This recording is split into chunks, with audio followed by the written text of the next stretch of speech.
10वां अध्याय भागवत के 10 लक्षण।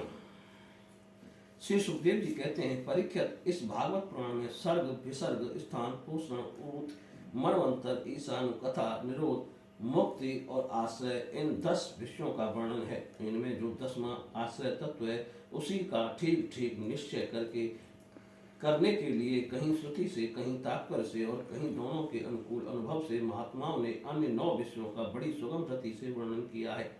ईश्वर की प्रेरणा से गुणों में क्षोभ होकर रूपांतर होने से जो आकाश आदि पंचभूत, सप्तादि तन्मात्राएं, इंद्रियां, अहंकार और महत्व की उत्पत्ति होती है, उसको सर्ग कहते हैं। उस विराट स्वरूप से उत्पन्न ब्रह्मा जी के द्वारा जो विभिन्न चराचर सृष्टियों का निर्माण होता है उसका नाम है विसर्ग। प्रतिपद नाश की ओर बढ़ने वाली सृष्टि को एक मर्यादा में स्थिर रखने से भगवान विष्णु की जो श्रेष्ठता सिद्ध होती है उसका नाम स्थान है। अपने द्वारा स्वर्ग सृष्टि में भक्तों के ऊपर उनकी जो कृपा होती है उसका नाम है पोषण।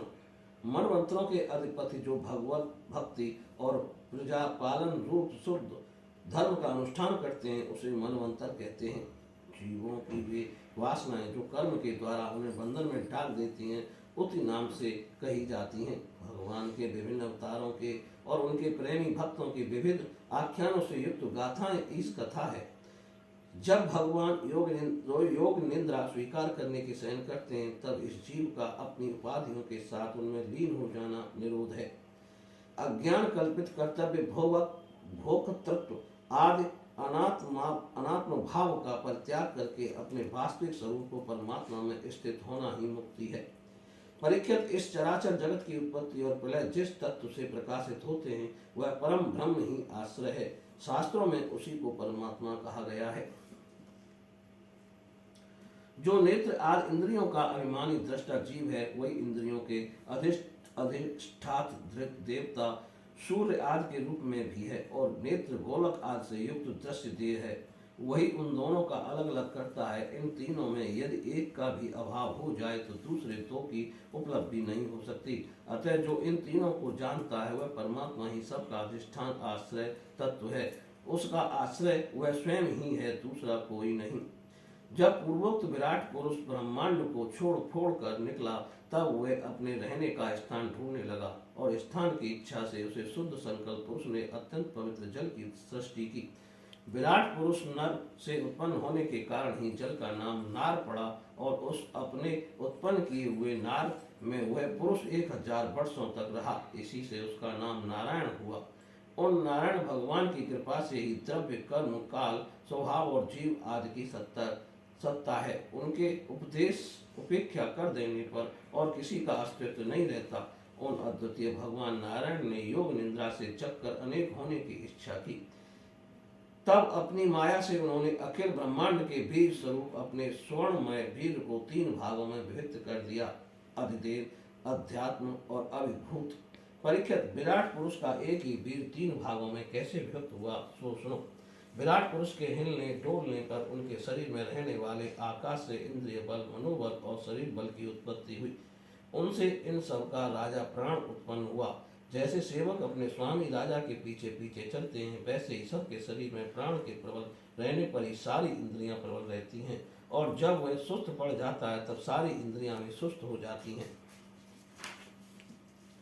जब प्राण जोर से आने जाने लगा तब विराट पुरुष को भूख प्यास का अनुभव हुआ। खाने पीने की इच्छा करते ही सबसे पहले उसके शरीर में मुख प्रकट हुआ। मुख से तालु और तालु से रसेंद्रिय प्रकट हुई। इसके बाद अनेकों प्रकार से रस उत्पन्न हुए जिन्हें रसना ग्रहण करती हैं। जब इनकी इच्छा बोलने की हुई तो वे बाक इंद्रियां और अधिष्ठादेवता अग्नि, उनका विषय बोलना, वे तीनों प्रकट हुए। इसके बाद बहुत दिनों तक जल में ही वे रुके रहे। श्वास के वेग से नाक का छिद्र प्रकट हो गए। जब उन्हें सूंघने की इच्छा हुई तब उनकी नाक ज्ञानेंद्रिय आकर बैठ गई और उसके देवता गंध को फैलाने वाले वायुदेव प्रकट हुए। पहले उनके शरीर में प्रकाश नहीं था, फिर जब उन्हें अपने को और दूसरी वस्तुओं को देखने की इच्छा हुई तब नेत्रों के छिद्र, उनका अधिष्ठा सूर्य और नेत्रेंद्रिय प्रकट हो गए। उन्हीं से रूप का ग्रहण होने लगा।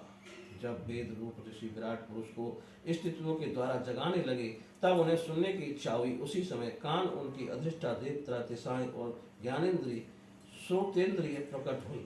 इसी से शब्द सुनाई पड़ता है।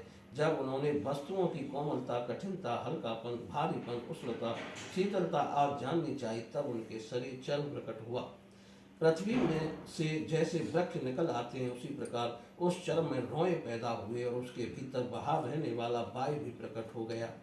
स्पर्श ग्रहण करने वाली त्वचा इंद्रिय भी साथ ही साथ शरीर में चारों ओर लिपट गई और उससे उन्हें स्पर्श का अनुभव होने लगा। जब उन्हें अनेकों प्रकार के कर्म करने की इच्छा हुई तब उनके हाथ उगाए। उन हाथों में ग्रहण करने की शक्ति हतेंद्रिय तथा उनके अधिदेवता इंद्र प्रकट हुए और दोनों के आश्रय से होने वाला ग्रहण रूप कर्म भी प्रकट हो गया। जब उन्हें अभिष्ट स्थान पर जाने की इच्छा हुई तब उनके शरीर में पैर उगाए। चरणों के साथ ही चरण अधिष्ठा रूप में वहां स्वयं यज्ञ पुरुष भगवान विष्णु स्थित हो गए और उन्हीं में से चलना रूप कर्म प्रकट हुआ। मनुष्य इसी चरणेन्द्रिय से चलकर यज्ञ सामग्री एकत्र करते हैं। संतान रति और स्वर्ग भोग की कामना होने पर विराट पुरुष के शरीर में लिंग की उत्पत्ति हुई। उसमें उपस्थित इंद्रिय और प्रजापति देवता तथा इन दोनों के आश्रय रहने वाले कामसुख का आविर्भाव हुआ। जब उन्हें मल त्याग की इच्छा हुई तब गुदा द्वार प्रकट हुआ। तत्पश्चात उसमें पायु इंद्रिय और मित्र देवता उत्पन्न हुए। इन्हीं दोनों के द्वारा मल त्याग की क्रिया उत्पन्न होती है। अब अपान मार्ग द्वारा एक शरीर से दूसरे शरीर में जाने की इच्छा होने पर नाभि द्वारा प्रकट हुआ। उससे अपान और मृत्यु देवता प्रकट हुए। इन दोनों के आश्रय से ही प्राण और अपान का विछोड़ यानी मृत्यु होती है।